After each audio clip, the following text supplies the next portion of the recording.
Deixe-me ler de novo, só para deixar bem claro aqui diante de nós. Quanto, porém, aos covardes, incrédulos, abomináveis, assassinos, impuros, feiticeiros, idólatras, todos os mentirosos, a parte que lhes cabe será no lago que arde com fogo e enxofre, a saber, a segunda morte. Todos os mortos haverão de ressuscitar quando o Senhor Jesus Cristo retornar em glória. Mas nem todos os mortos entrarão nesse novo mundo de felicidade eterna que nós já começamos a ouvir a descrição.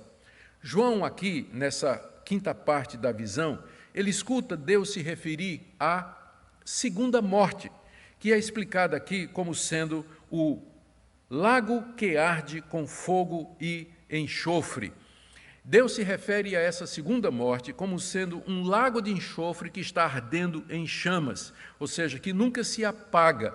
É lá que será lançada uma parte da humanidade, em contraste profundo com a outra parte que estará nesse novo mundo de felicidade eterna. A realidade que nós enfrentamos aqui é que existem apenas dois destinos para a raça humana. Ou o novo mundo, que vai ser criado por Deus e onde serão felizes, agraciados por todo sempre, ou o lago que queima com enxofre eternamente, trazendo dor e sofrimento e que Deus chama de segunda morte. Ele chama de segunda morte em contraste com a primeira morte, que todos nós vamos experimentar. Todos nós vamos experimentar essa primeira morte. A segunda morte é o sofrimento eterno, que acontecerá nesse lago que arde com fogo e enxofre. É chamado de morte porque significa uma separação de Deus. Não significa extinção, como muita gente pensa, que depois de morrer, então o castigo do ímpio é ser extinto, é ser aniquilado. Não, mas é um sofrimento eterno, é um morrer eterno, é querer morrer e nunca acontecer isso. É um desejo de morte, uma experiência de morte eterna que não tem fim nesse lago que arde com fogo e enxofre. E quem são aqueles que irão para o lago que arde com fogo e enxofre e que não entrarão no novo céu e na nova terra e que não viverão na presença de Deus em perfeita alegria e plenitude? São 8 tipos de pessoas que o apóstolo João descreve aqui. É importante notar que essas pessoas não são pessoas que eventualmente praticaram alguns desses atos e se arrependeram e creram em Jesus, mas são pessoas que nunca se arrependeram dessas práticas e que viveram nessas práticas. E quem são estes? Olha a lista aqui: os covardes, ou seja, aqueles tímidos que nunca tiveram coragem de assumir Jesus Cristo como seu Senhor e Salvador diante dos homens; os incrédulos, que passaram sua vida se recusando a crer em Deus e no seu Filho Jesus Cristo; os abomináveis, que durante sua vida praticaram atos depravados, cometendo pecados nojentos de ordem sexual; assassinos, pessoas que propositadamente, intencionalmente procuraram o mal dos outros, chegando mesmo a tirar a vida dessas pessoas; os impuros, aqueles que passaram uma vida de imoralidade sexual, como prostituição, adultério, fornicação; feiticeiros, pessoas que se envolveram e nunca deixaram de se envolver com ocultismo, artes mágicas, invocação de mortos, mediunidade, falar com espíritos, lançar maldições, fazer pacto com espíritos malignos, todos aqueles que viveram na prática do ocultismo; os idólatras, que adoraram imagens, que se curvaram diante de ídolos como se fossem Deus durante toda a sua vida; e os mentirosos, gente que nunca fala a verdade, que passaram a vida contando mentiras, uma vida de falsidade, hipocrisia, enganando os outros. Essa é a lista daqueles que serão lançados no lago de fogo e enxofre, a segunda morte, onde serão atormentados pelos séculos dos séculos, em contraste com aqueles que entrarão no novo céu e na nova terra, onde habita a justiça, onde Deus está presente, onde Deus vai enxugar dos seus olhos toda lágrima, onde não haverá mais morte, não haverá mais dor, não haverá mais nada que perturbe o nosso coração e a nossa alma. Que realidade terrível e tremenda, você que me escuta, que realidade terrível e tremenda. Como eu disse, existem apenas 2 estados nos aguardando do futuro: ou o novo céu e a nova terra, com Cristo para todo sempre, ou a segunda morte no lago de fogo e enxofre.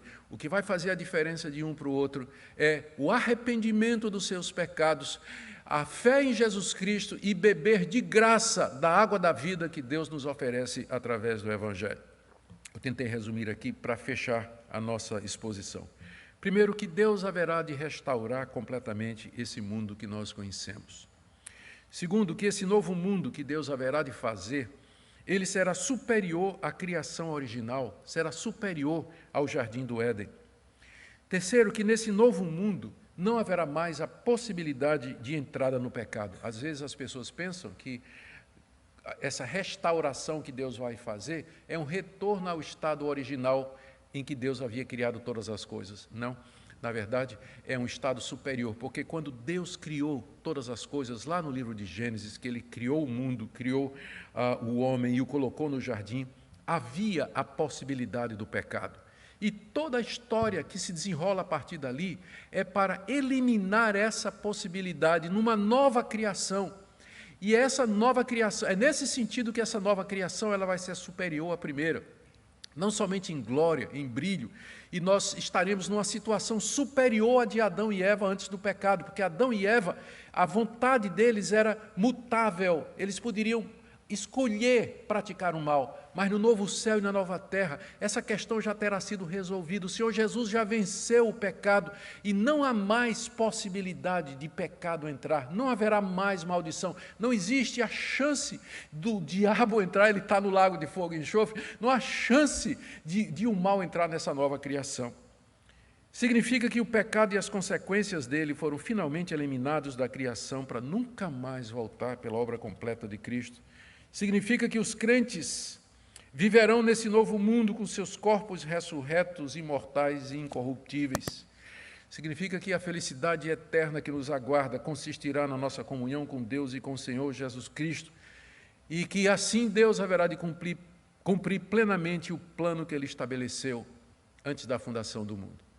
As pessoas perguntam, se Deus sabia que o pecado ia entrar, por que Ele criou o homem? Por que Ele fez o jardim? Por que Ele colocou a árvore do bem e do mal ali? Aqui está a sua resposta.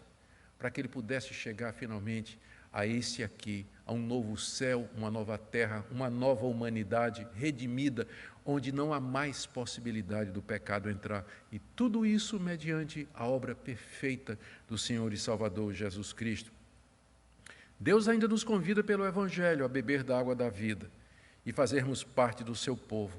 E Ele nos adverte seriamente sobre os que irão para o fogo eterno. Por isso, queridos, a nossa luta contra o pecado um dia vai chegar ao fim. Portanto, não desista, persevere, se cair, arrependa-se, confesse, busque o perdão em Cristo, anseie pela imortalidade, pela perfeição moral e espiritual que nos aguardam. Nossos sofrimentos vão chegar a um fim. Nós estamos vivendo um período de sofrimento intenso. Mas eles vão chegar ao fim, portanto, aguente mais um pouco, não desista, não condene a Deus, não fique irado. Nem sempre Deus dá a razão pela qual Ele faz as coisas, mas confie nele, porque esse é o final do plano. É isso, aquilo que nos aguarda. Deus já nos revelou o que está lá no fim da história. Persevere em meio a dor, sofrimento e necessidade, porque um dia tudo isso passará e dará lugar ao novo céu e nova terra que Deus preparou para nós. Ainda nós temos tempo para nos arrepender de nossos pecados. Deus nos convida a beber de graça da água da vida e nos adverte solenemente sobre o lago que queima com fogo e enxofre. Creia no Senhor Jesus, console-se nele e que nesse dia do Senhor você medite na eternidade, pois esse é o propósito de Deus com todos os nossos sofrimentos e tribulações.